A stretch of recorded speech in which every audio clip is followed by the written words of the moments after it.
नमो भगवते वासुदेवाय नमः। ओम नमः शिवाय। नमस्कार प्रिय भक्तगणों, आप सभी को चैत्र पूर्णिमा की हार्दिक शुभकामनाएं।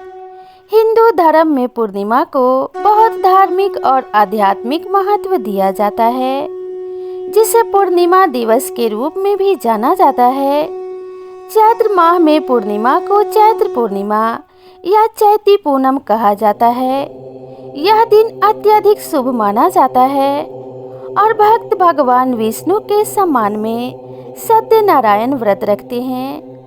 पूर्णिमा का दिन विभिन्न धार्मिक और आध्यात्मिक गतिविधियों के साथ मनाया जाता है। 2024 में चैत्र पूर्णिमा 23 अप्रैल को मनाई जा रही है। चैत्र पूर्णिमा पर इस बार हनुमान जन्मोत्सव के साथ कई शुभ संयोग बन रहे हैं, जिसमें पूर्णिमा का व्रत रखना बेहद मंगलकारी साबित होने वाला है।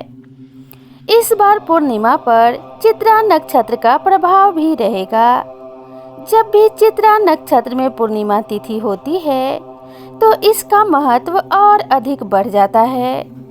चैत्र पूर्णिमा तिथि का आरंभ 23 अप्रैल प्रातः 3:26 से हो चुका है।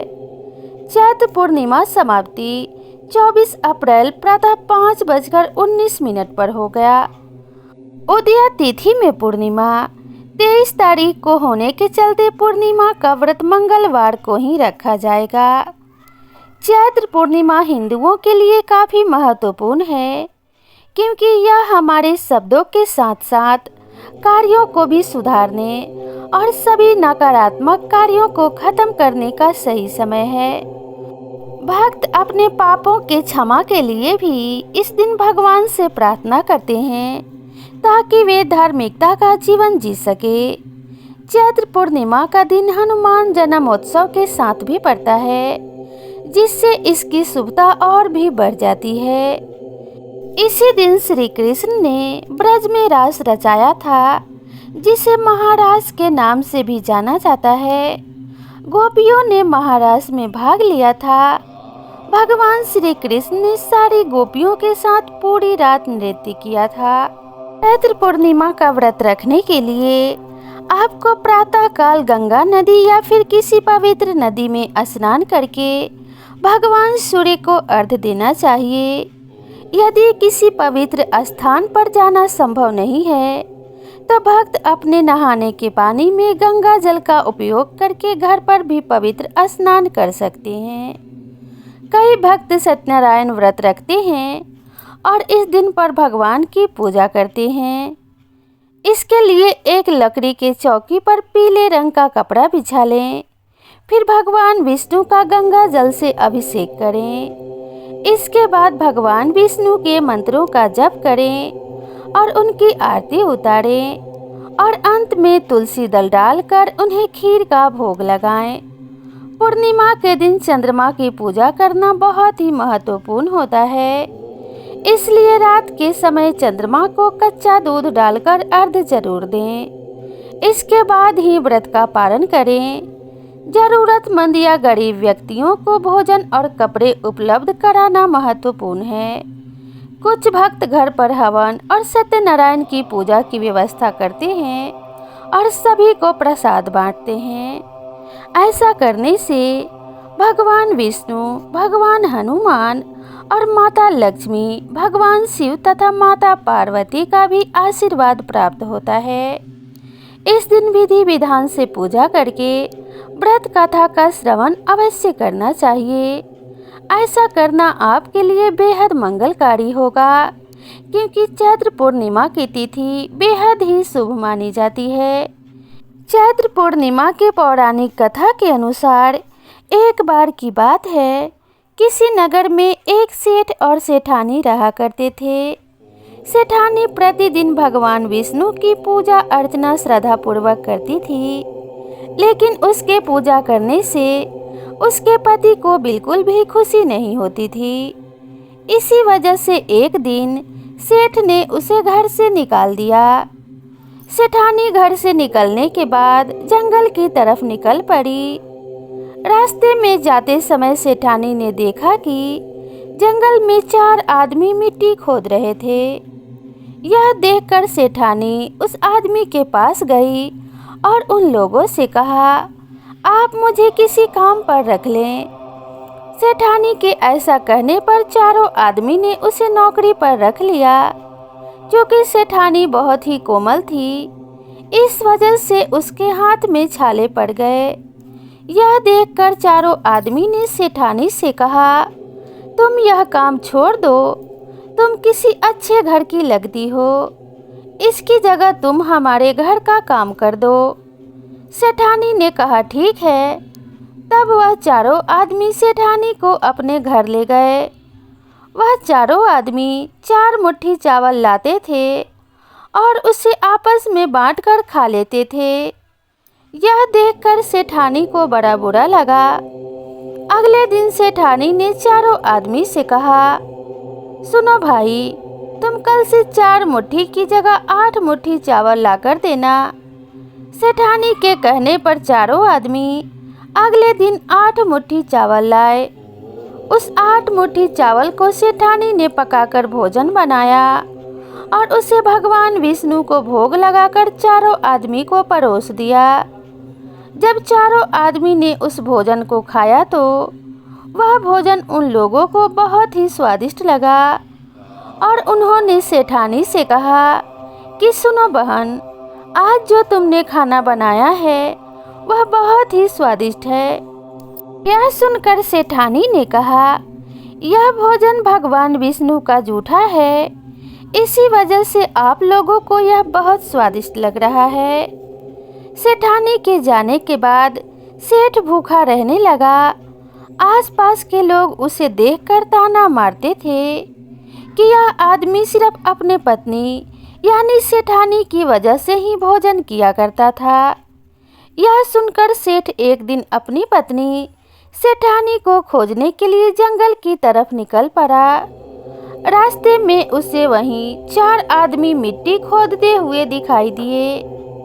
उसे देखकर सेठ ने कहा, सुनो भाई, क्या तुम मुझे काम पर रख सकते हो?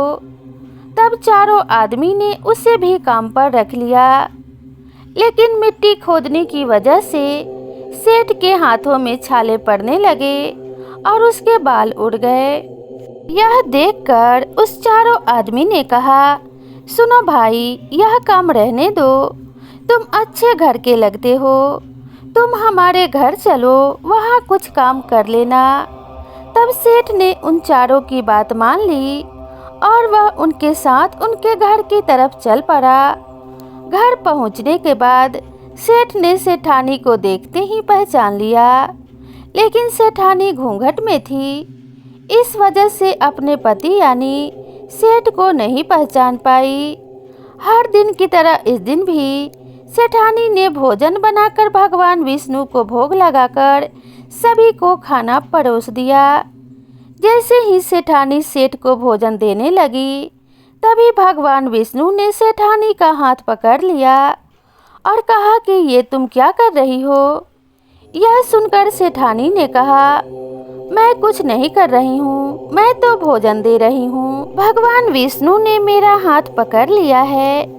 तब चारों भाइयों ने सेठानी से कहा, हमें भी भगवान विष्णु के दर्शन कराओ। ऐसा कहने पर सेठानी भगवान विष्णु से हाथ जोड़कर अनुरोध करने लगी कि हे प्रभु, अब मेरी तरह इन्हें भी दर्शन दें। तब भगवान विष्णु वहां पर प्रकट हो गए। यह देखकर सेठ ने सेठानी से क्षमा मांगी और उसे अपने साथ चलने को कहा। तब चारों भाइयों ने अपनी बहन को बहुत सारा धन देकर विदा किया। उसी समय से सेठ भी भगवान विष्णु का भक्त बन गया और उनकी श्रद्धा पूर्वक पूजा करने लगा। ऐसा करने से उसके घर में फिर से धन की बरसात हो गई। ऐसी मान्यता है कि चैत्र पूर्णिमा के दिन व्रत रखने से हनुमान जी के साथ प्रभु श्री राम और माता सीता की भी विशेष कृपा प्राप्त होती है तथा इसके साथ ही भगवान शिव एवं भगवान विष्णु एवं माता लक्ष्मी भी अति प्रसन्न होते हैं तथा माता पार्वती एवं भगवान गणेश का भी आशीर्वाद प्राप्त होता है। तो चैत्र पूर्णिमा तिथि के दिन पूजा पाठ एवं व्रत रखने से सभी देवी देवताओं का आशीर्वाद प्राप्त होता है। इसी दिन भगवान हनुमान जी का जन्म हुआ था। तो इस दिन भगवान हनुमान जी के जन्मोत्सव के रूप में भी चैत्र पूर्णिमा को मनाया जाता है और भगवान हनुमान के पावन और पवित्र कथा का श्रवण भी किया जाता है। तो प्रेम से बोलिए ओम हनुमते नमः। जय श्री राम। तो चलिए भगवान हनुमान जी के पावन और पवित्र कथा का श्रवण करते हैं। भगवान हनुमान के जन्म की कथा के अनुसार एक बार ऋषि अंगिरा इंद्रदेव के लोक पधारे। इंद्रदेव ने उनका विधिवत स्वागत सत्कार किया और ऋषि के मनोरंजन हेतु पुंजिक अस्थला नाम की अत्यंत रूपवती अप्सरा को नृत्य करने के लिए कहा। पुंजिक अस्थला ने अत्यंत मोहक नृत्य प्रस्तुत किया, परंतु मुनि स्वभाव होने के कारण ऋषि अंगिरा को इन सब में कोई रुचि नहीं थी। अतः वह नृत्य की ओर आकर्षित न होकर प्रभु के ध्यान में मगन हो गए। जब पुंजिक अस्थला का नृत्य समाप्त हुआ तो देवराज इंद्र ने पूछा, हे महर्षि, आपको इस अप्सरा का नृत्य कैसा लगा? इस पर ऋषि अंगिरा ने उत्तर दिया, हे देवराज, मुनि स्वभाव होने के कारण मेरी नृत्य या भोग विलास में कोई रुचि नहीं है। इस कारण मैंने इस अप्सरा के नृत्य पर तनिक भी ध्यान नहीं दिया। अतः मैं इसकी प्रस्तुति के बारे में कुछ नहीं कह सकता। ऋषि अंगिरा के द्वारा अपनी प्रशंसा न सुनकर पुंजिक अस्थला उन पर क्रोधित हो उठी। इस पर ऋषि ने श्राप देकर कहा, हे पुंजिक अस्थला, तो जिस रूप एवं सौंदर्य पर अभिमान करती है वो नष्ट हो जाएगा और तेरा अगला जन्म बंदरिया के रूप में होगा। मुनि का श्राप सुनकर पुंजिक अस्थला को अपनी भूल का आभास हुआ। वे उनके चरणों में गिरकर गिड़गिड़ाने लगी और क्षमा याचना करने लगी। इस पर मुनि ने कहा, इस श्राप का प्रभाव तभी समाप्त होगा जब तुझे संतान की प्राप्ति होगी। इसके पश्चात पुंजिक अस्थला ने वानर राज कुंजर की बेटी अंजना के रूप में जन्म लिया। अंजना का विवाह कपिराज केसरी से हुआ। इसके पश्चात अंजना वन में रहकर पुत्र प्राप्ति के लिए तपस्या करने लगी। इधर त्रेता युग में अयोध्या नरेश राजा दशरथ ने संतान प्राप्ति के लिए अपने गुरु वशिष्ठ के निर्देशानुसार पुत्रेष्टि यज्ञ करवाया। ये अगस्त्रिंगी ऋषि द्वारा संपन्न कराई गई। यज्ञ की पूर्णाहुति होने के पश्चात यज्ञ कुंड से अग्निदेव प्रकट हुए और राजा दशरथ को एक खीर का पात्र देते हुए बोले, हे राजन, ये खीर आप अपने रानियों को खिला देना। अवध नरेश ने वो खीर अपने तीनों रानियों में बराबर बांट दिया। कौशल्या और सुमित्रा ने तो खीर ग्रहण कर ली, किंतु जब रानी कैकेयी खीर ग्रहण करने लगी तभी एक चील आई और उस खीर का कुछ अंश झपटकर अपने मुंह में लेकर उड़ गई। जब वह चील संतान प्राप्ति के लिए तपस्या कर रही अंजना माता के ऊपर से उड़ रही थी, तब अंजना आसमान की ओर मुख करके देख रही थी। उनका मुख खुला होने के कारण खीर का कुछ हिस्सा उनके मुंह में आ गिरा। ये बात जब उन्होंने अपने पति वानर राज केसरी को बताई तो उन्होंने कहा, हे प्रिय, इसे भगवान शिव का प्रसाद मानकर ग्रहण कर लो। पति की बात मानकर अंजना ने खीर ग्रहण कर लिया और इसके फलस्वरूप वह कुछ समय में ही गर्भवती हो गई और उनके गर्भ से अत्यंत बलशाली व तीव्र बुद्धि वाले केसरी नंदन हनुमान जी का जन्म हुआ। तो प्रेम से बोलिए जय श्री राम, जय जय हनुमान। और इस तरह बलशाली हनुमान जी का जन्म हुआ था, जो संकट मोचन है, भक्तों के कष्ट निवारक हैं, जो एक बार श्री राम का नाम लेने से उनके भक्तों की सहायता के लिए दौड़े दौड़े चले आते हैं। हनुमान चालीसा का पाठ करने मात्र से हनुमान जी अपने भक्तों के सभी कष्टों को दूर करते हैं। भगवान विष्णु की पूजा करने से भी प्रभु हनुमान जी की असीम कृपा प्राप्त होती है। तो प्रेम से बोलिए जय हनुमान, जय जय श्री राम। भगवान हनुमान आप सभी भक्तों का कल्याण करें और इस हनुमान जयंती के शुभ अवसर पर आप सभी को उनका आशीर्वाद प्राप्त हो। आप सभी के घर में सुख और सौभाग्य की वृद्धि हो। इसी कामना के साथ आप सभी से विदा लेते हैं। मिलते हैं नई वीडियो में नई कथा और नई कहानी के साथ। तब तक के लिए राधे राधे।